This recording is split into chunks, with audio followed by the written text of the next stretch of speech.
நடிகர் சூர்யா மற்றும் அவரது மனைவி ஜோதிகா ஆகியோர் வெளிநாட்டிலிருந்து மும்பை திரும்பிய போது விமான நிலையத்தில் ரசிகர் ஒருவர் ஜோதிகாவுடன் புகைப்படம் எடுக்க அருகில் சென்றார்.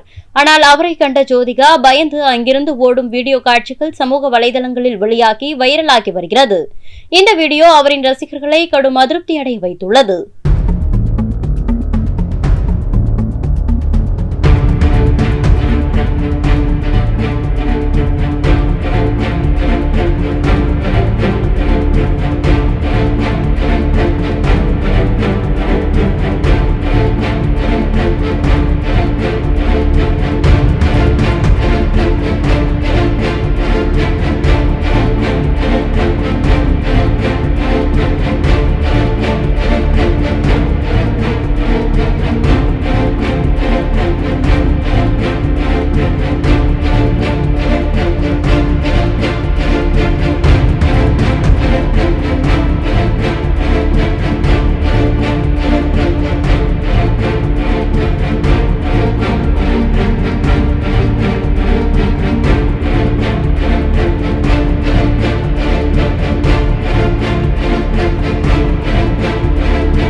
செய்திகளை உள்ளது உள்ளபடி தெரிந்து கொள்ள ரெஃப்ளெக்ட் நியூஸை சப்ஸ்கிரைப் பண்ணுங்க.